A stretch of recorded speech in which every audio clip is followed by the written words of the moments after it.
Now, I love my talks, I love my thoughts. And the reason behind that is because maybe because life is beautiful. Maybe because I think I'm a philosopher. Or maybe I'm just very observant of the thoughts that make me feel great. And with that being said, I want to say more about it. Thinking positive goes a long ways, man. A long ways. Not everybody's down for the whole positivity scheme. It's gotta be a trick, a smoke and mirrors. It don't work. Trust me, I tried it. I got a friend who successfully makes tons of money. He almost never thinks positive. He smokes about 2 packs of cigarettes a day. Maybe he has great financial gains. That's awesome. But he's pretty freaking miserable. Not awesome. Fell by default. You should want to be fulfilled. Money isn't everything. Is it awesome? Heck yeah. Is it grand? Heck yeah. But is that directly correlated with positive thinking? Maybe not always. Maybe not entirely. But one thing for sure, positive thinking does increase self-value. So, regardless of what you're good at, if you increase the value that you put into what you do, because of the thoughts that go into your everyday regimen of normal thinking, I suppose, what happens is your actions and your emotions are directly affected by those thoughts, and those thoughts are generating positive energy in you, and that positive energy is being pushed out of you in a way that your actions are now coming from a happy place. So the results are whatever it is that you're doing will likely reflect that mental state of mind, that emotional state of being. It's completely impacted by the thoughts that you digest. Maybe you're reading tons of cool books. Personally, I'm a big success stories than anything else because that's almost all I listen to. But my point is, whatever it is you're doing, it's going to flow into that. So if I'm watching someone's show, I watch a lot of YouTube, man. So if you're listening to this, I'm a huge YouTube fan. Clearly, I have a YouTube channel. You're listening to one of my videos that I put a lot of hard work into. And I appreciate the community here because a lot goes into it. So I want to finish by saying, I spend a lot of time on YouTube. I spend a lot of time there. But those are some really good videos that I watch. And I found myself appreciating the unknown factor. The unknown factor is basically me trying to understand how much freaking work went into that video. Now, I love to appreciate how great the video is, and I give it my thumbs up. Maybe sometimes leave a comment. Sometimes leave a comment. Sometimes I remain anonymous and leave my like. But those videos are freaking amazing. Matter of fact, I drive a nice car. I like my car. It's quite a lovely car. And I worked pretty hard to get it. But I'm also pretty certain that the manufacturer went through quite a bit before rendering this idea in order for me to enjoy it. Which means they worked hard to create this amazing vehicle, which is now a part of reality. For me, even though I was aware of the reality, it was merely a dream of achieving it. Now that it's no longer a dream, it is more of a reality now because I now live in that dream. And once upon a time, I used to always think about it. So I like to see this as like a giant canvas. And every time someone renders an idea, manifests a thought, and they bring that to reality where everyone gets to, I guess, enjoy it or hate on it, whatever you want to do, but it's visible for everyone. It's there, right? A lot goes into that, so much, and so much goes into it that we tend to forget that it all starts with thoughts. I'm trying to speak slowly because I have a tendency to speak fast. And for my listeners out there who are probably having a tough time listening to my fast speaking, try to slow it down for you. a lot goes into what's created, but before anything comes out, thought goes in. So, I think it's kind of funny how this video starts off with me admiring and being grateful for the thoughts that I have. I'm very happy about that. I'm very happy about it. I feel like thoughts are very underrated. Like, pretty much almost all the time. Until like you have a desire to achieve something, then those thoughts become important. Because now they're somewhat under scrutiny. Because you want to be very, very certain that a part of your brain isn't trying to kill the part of your brain that is yet to exist. What I mean by that is the mentality. That mentality is going to change the chemistry of your brain. You know this mentality exists. You're working on it. You're studying.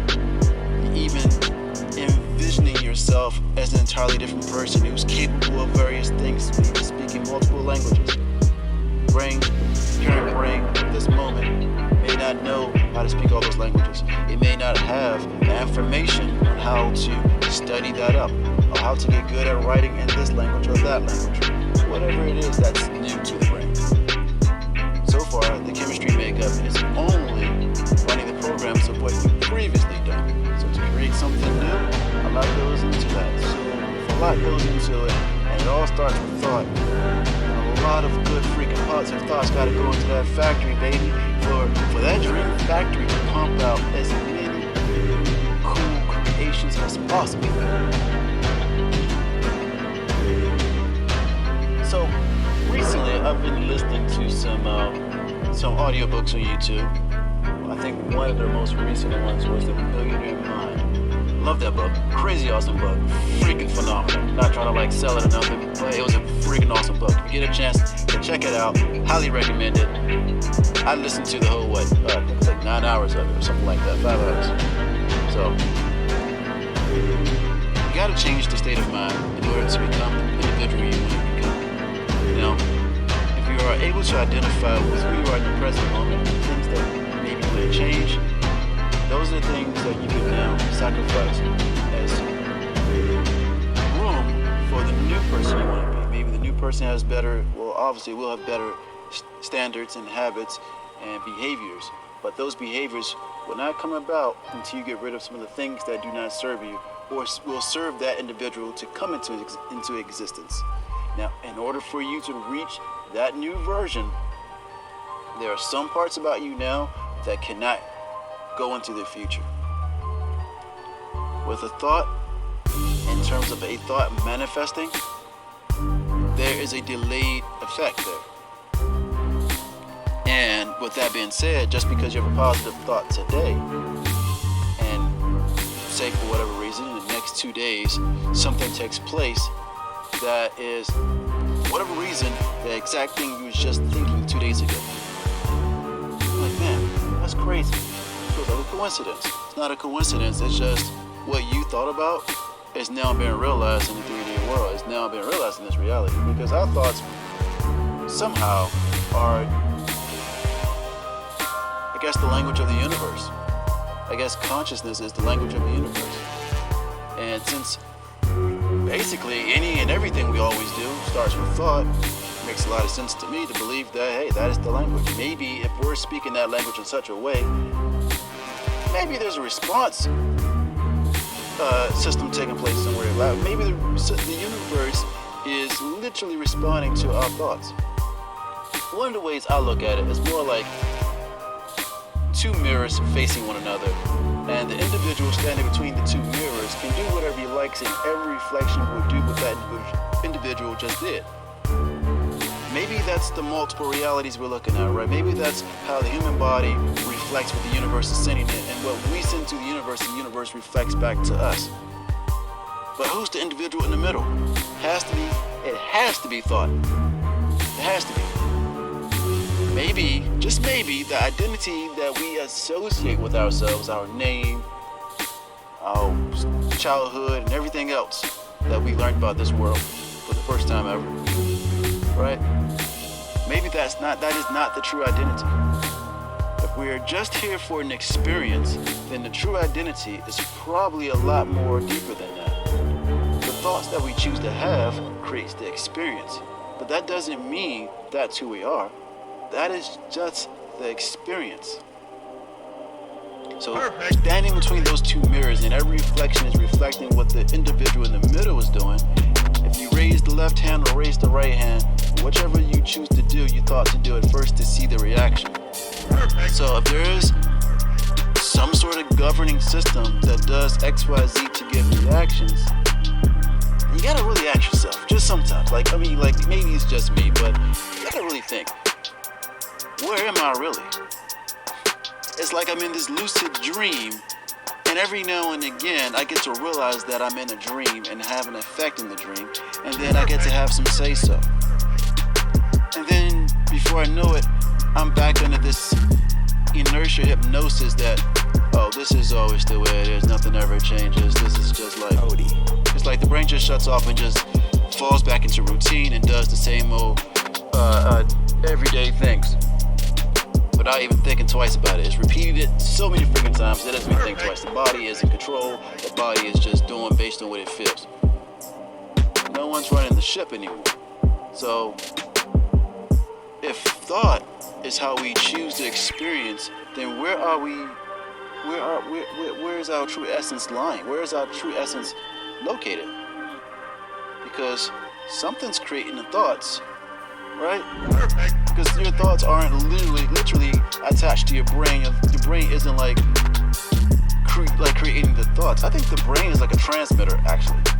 It's like a frequency transmitter. I believe we think certain thoughts over and over and over again in such a repetitive nature simply because it's like a binary code.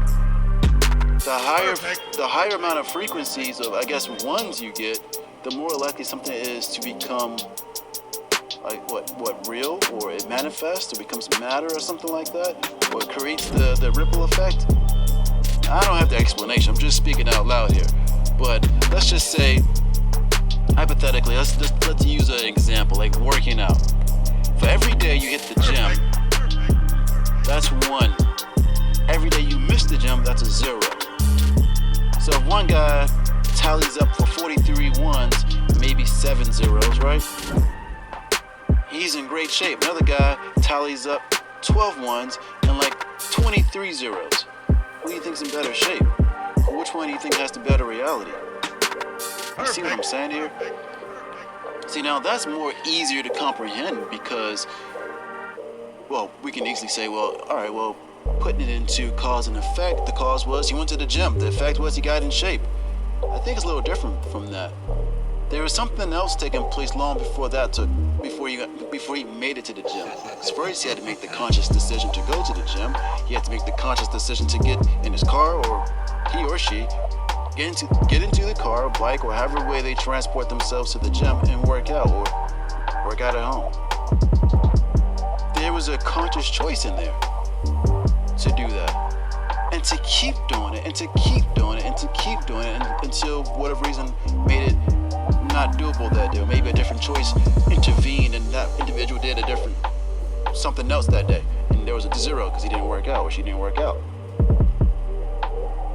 I'm thinking before we actually do something, we think it over and over and over and over again like a freaking mad person and don't even realize it because, oh, we always think that. I always think that. It's okay. But in most cases, we're not even aware that we're repeating certain thoughts. So when I say the body is in control, if you're repeating certain thoughts and certain thoughts are triggering certain emotions and the body is just on autopilot, so whenever it responds to a specific emotion, it does X, Y, Z, whether that's good or bad, in terms of habits, we're not even thinking about it. So the experience that we're getting, we assume that's who we are, and truthfully speaking, that may not even be close to who we are because we are literally just transmitting information and getting a response. So we're actually sending out information, say, hey, give me this effed up reality. Give me some, I don't know, give me this and that, a little bit of this, that too.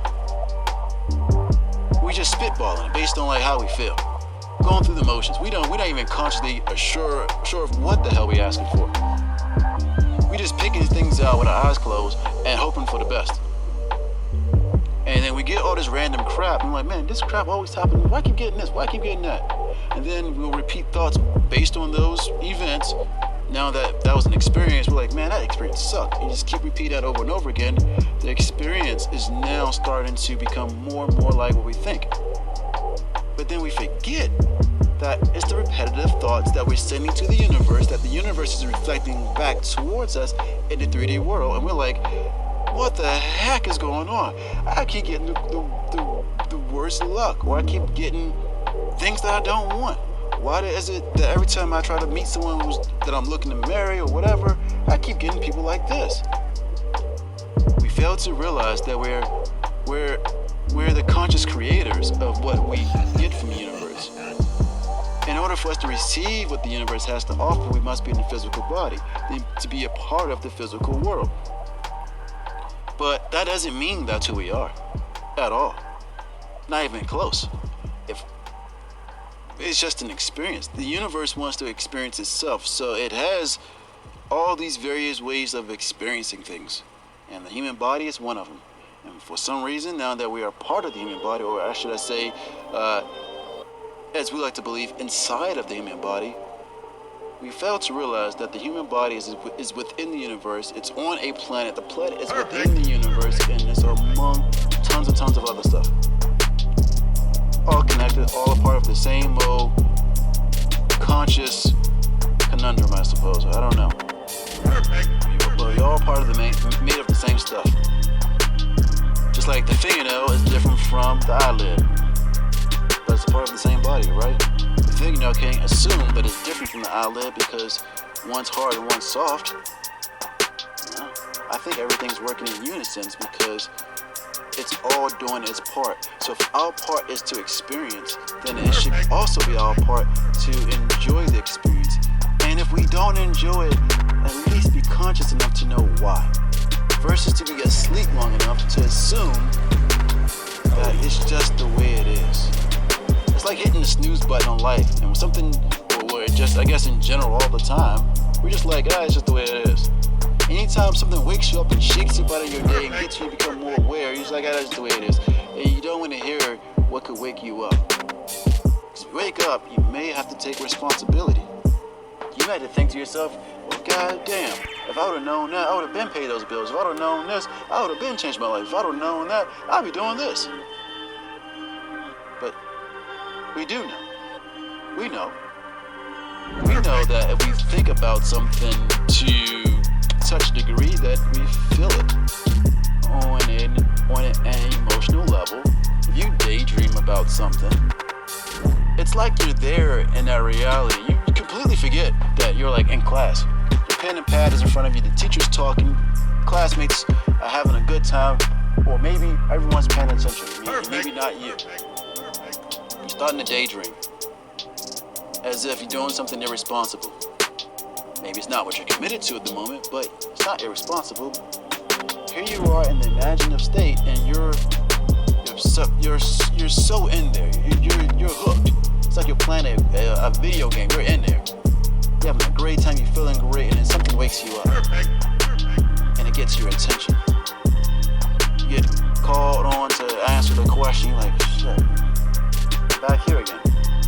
This place sucks. Maybe that's why you use daydreaming.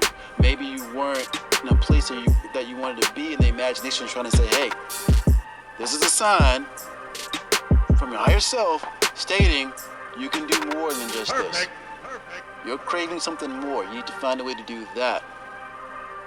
This is nothing against class or studying. Just because you daydream every once in a while doesn't mean you should drop what you're doing and become a dream chaser or to go up and achieve big things. But for whatever reason, if you do, then it's probably the best thing for you. I'm not saying to do it or not to do it. I'm just saying that the universe is very similar to the imagination. And I think the imagination is the window into the universe. The universe is like the field of possibilities. That's why it has so many stars, so many planets, and so much unknown to it. Because it's full of so many possibilities. So crazy, right? And then we have this thing called the imagination, which in a lot of ways we degrade related because we don't even take it seriously enough to comprehend how much of a dream factory it really is. So when we're daydreaming in class and we're creating this dream, some things could be a little unrealistic. Just completely. Maybe some other universe or a parallel universe is probably real. But in this one, some things may be a little unrealistic. Or it may appear unrealistic, and then we found a very realistic way to achieve it. Isn't that something? It's weird. Imagination is like the greatest toolbox. You have all the tools you need, and if you don't find what you need, you can imagine the tool you would need, and guess what? It'll be there. It's like having a green lantern's ring, right? That's crazy. You can imagine whatever you want, and if you can't figure out how to get it, which means logically you just couldn't figure it out. You don't have the information. But you can literally imagine a way to figure it out, and then rely on that new made-up information to actually achieve something that you had no clue of how to even do from the start, right? That's silly, right? I don't think it's silly. Simple and cool, sure, but not silly. You start with one thought, you repeat that thought. Each time you repeat it, it gets magnified. It starts to drive or generate more momentum. You do it faster and faster and faster because the repetition is so quick. So many times you're trying again, it's becoming more and more familiar, which means the quicker it is for you to move on to the next, you can do so with greater haste, much more detail. So whatever thought it is you're working on, and you're imagining how to achieve what you're looking to do, you're going to find out that your circumstances aren't even holding you back. Actually, it might even become beneficial to you. Because now you're like, dude, I have the power of the imagination. I can create whatever I want, whenever I want, as long as I use it to the fullest of its maximum capabilities. And everybody asks what? It's like, I can't explain it, man. It's like a freaking magic hat. You reach in, you pull out whatever the heck you want, when you need it, when you want it, boom, you got it. That's it. Bam. It's that quick. But there's the delayed gratification factor. Because we don't see results quite quickly, we give up. So therefore, the binary frequency. You got the 11100011100. You gotta get the ones, baby. The more ones you stack up, the more of a reality you achieve. The more zeros, those are the times you took no action. So if you don't think it enough times, chances are you'll never act on it. If you don't think it enough times, chances are you may never feel it. If you never feel it, you don't take the action. If you don't take the action, the reality don't exist. If you don't take enough actions, the reality don't build high enough to be seen by others. Positive thoughts build you up. High self-esteem is related to that, directly related to your positive thinking. The way you think of yourself flex because you feel it, you act like it, you do it in everything you do. So when someone's appreciating whatever it is that you've done, whether you, I don't know, man, made a nice design for the latest car, electric vehicle, or maybe, you freaking proposed in such a way that everybody is like on TikTok trying to propose to their fiance or their new fiance in that sort of manner, to be like you, because you've done something that now everyone is admiring. So that's the power of a thought. That was something that you probably imagined while in class or on the bus. You did that one thing, and now here your life just changed. For two reasons. You did something that no one else would have thought to do in the way you've done. And two, you've done something so not just positive, but like so relatable that so many other people are trying to do it too. So it's a win-win factor. You never know what you're going to do that's going to help so many other people be like, hey, you know what? If he can do it, I can do it. If she can do it, I can do it. I love seeing people do things that haven't been done yet. Just like, whoa, that's so cool. Or like, it's just like it's basically a missing piece that always had a place. And someone created that piece. And most people never knew there was an open spot for that piece. And now that we see where that piece fits, we're like, whoa, that makes sense. I knew that. In hindsight, it makes sense. Looking forward, somebody had to dream. Somebody had to dream that up for it to become a possibility. Anyways, that was fun. You guys have a great, beautiful, blessed day. Stay very imaginative. Dream big and dream on. If you imagine something great today, trust and believe. It may be delayed, but it's coming. So the more you think about it, the more likely it is that you will be aware and present when it manifests.